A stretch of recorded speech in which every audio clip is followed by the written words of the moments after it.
Hey, what's going on, everybody? I'm back to cover this NBA slate for Wednesday. We have two more games here, Sixers Heat and the Dallas against Phoenix. Let's go ahead and get into it. As always, if you enjoy the videos, appreciate it. Hit the like button, subscribe if you haven't already. Check out all the other socials down below in the description. And let's go ahead and get started with the point guard picks. We have Luka Doncic, $11,400. He's coming off of a masterful game. Unfortunately, the team was not able to get the job done, even with Luka dropping 45 points on 50% shooting and chipped in 20 peripheral stats. Didn't get much production out of anybody else besides Maxi Kleber, had a decent game. But I'm going right back to Luka today. It's not like they have very many other options. Brunson can step up at times, but we saw Luka play 44 minutes. He's going to have to be the catalyst on the offensive end, especially. He can sometimes chip in and get you some steals, some blocks as well, and the price tag isn't that expensive for a guy with all the upside that Luka gives you, and we do have some value elsewhere. Other options at point guard go down a little bit to maybe like Chris Paul's 87. It's a good price tag. He only played 29 minutes some reason. Didn't play as many minutes as he normally does. Kind of rotation was a little bit messed up.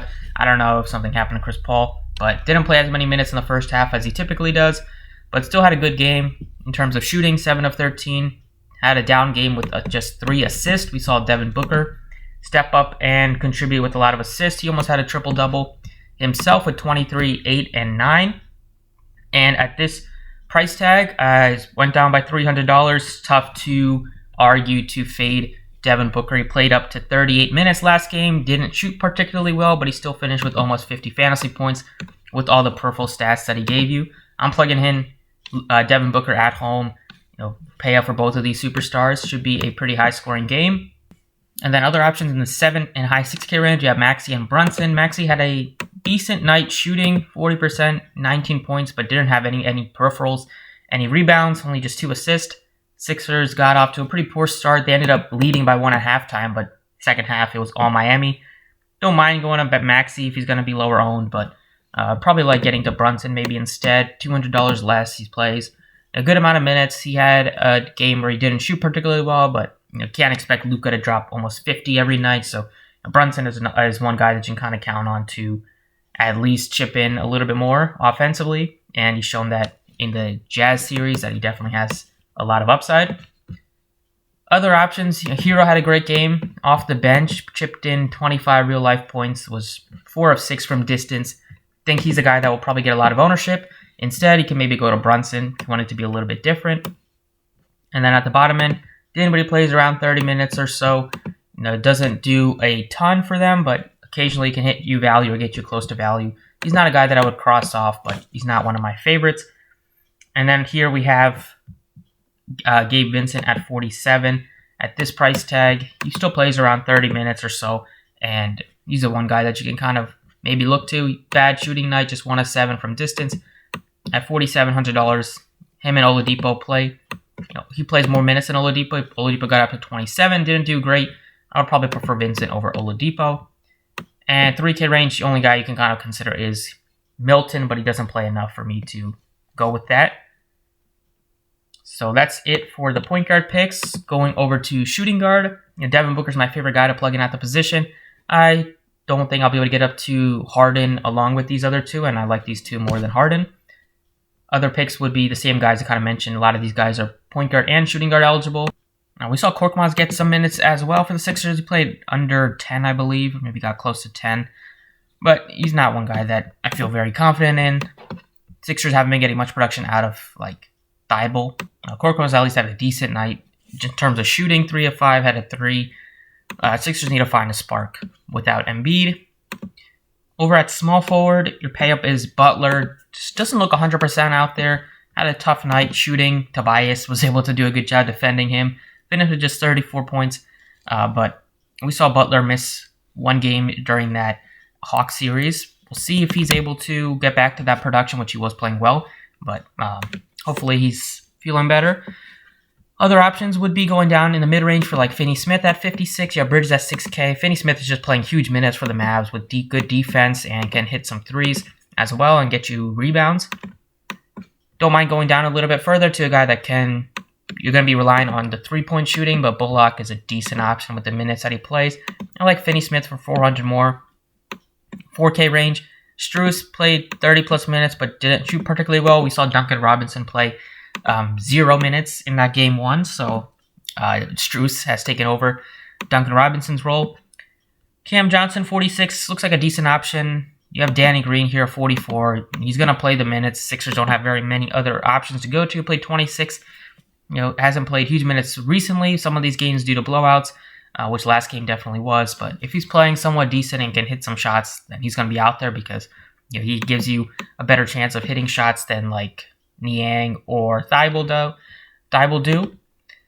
Other picks would maybe be looking to, like mentioned, Cam Johnson here. Give Korkmaz potentially, but he's only going to play like maybe 10 minutes at the max, unless he's just getting hot from his three-point shooting. Power forward, mid-range plays would be like Tobias, potentially 77. Paul Reed was 5 fouls in 13 minutes. He was productive point per minute wise, just kind of running all around out there, getting rebounds. Didn't finish particularly well at the rim, had a block and steal. 46 for him. Doc Rivers still said he's going to start DeAndre Jordan, whether we like it or not, in Game 2. But that experiment shouldn't last long, as DeAndre Jordan is probably the worst NBA player in the league in terms of just plus-minus, letting teams do whatever they want when they are on the offensive end, and just because he can't stop anybody defensively. I don't mind getting to Cam Johnson at the same price tag. He's going to play decent minutes, at least mid-20s. He can hit the three, gets you some rebounds, will get you around 8 to 10 shots, I would assume. And then we saw Niang at the bottom here. Played 21 minutes, 0 of 7 from deep. All 7 shots were three-pointers, and he didn't even have a rebound. Tough night for him if you think he can bounce back. You have Tucker as well, plays good defense and can sometimes get you rebounds and sometimes hit the three. At 43 looks okay, but I'm going with Maxi Kleber as the first guy at 4,000 flat. Gave you 5 threes, had a scary fall, only had 1 rebound, but typically they'll probably give him more minutes than Dwight Powell, a guy that can stretch the floor a little bit, hit the three, get you some defensive stats with the blocks at times. Over at center, like I mentioned, in the previous time these two teams played in the first game 1, Bam should be able to destroy the Sixers front court. He finished with 51 points, 24-12, 8 of 10. DeAndre Jordan can't stop him. Paul Reed can't stop him without fouling, and they have nobody else that they have confidence in giving minutes, and they don't even have confidence in the 2 guys they are playing at center. So Bam should once again dominate this game in terms of rebounding, easy looks at the basket, maybe getting some defensive stats mixed in as well. Other picks could potentially be DeAndre Ayton or Paul Reed would be the 2 other ones that I'm kind of considering. And then over at the guard position, got some options to pick from, but I'm going to go with Gabe Vincent to bounce back here. He's starting, feel confident with the minutes, around 30 or so. And down, bad game shooting, but typically he's been a very good three-point shooter on the season, about 36%, hits his free throws if he is able to get to the free throw line and can get you some assists and rebounds. So these 6 leaves you with about 47.50 for the last couple of spots. Got one Sixer in there. Don't think I'll go crazy with the Sixers. Miami looks pretty good. I like Dallas today, especially Luka and Kleber. And then on the Sun side, Booker and Ayton. Well, especially Booker's my favorite pay-up, and the mid-range would be maybe Cam Johnson. That's it for DraftKings. Let's go ahead and take a look at FanDuel. All right, on FanDuel, at the point guard position, you have Luka Doncic. He's $11,700, which you have a pretty big price gap between him and Chris Paul. It's over $2,200 or $2,300 difference. Still going with Luka Doncic, though. I think he gives you by far the most upside on the slate.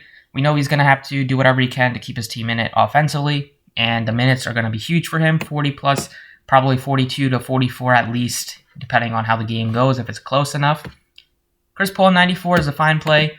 I still like Devin Booker, though, at 93 more. I'm going to plug him in at the shooting guard position. Other picks at point guard would definitely be Jalen Brunson at a good price tag in the mid-range. 67 value, Gabe Vincent, 60 or 46, and I like Dinwiddie a little bit at 51.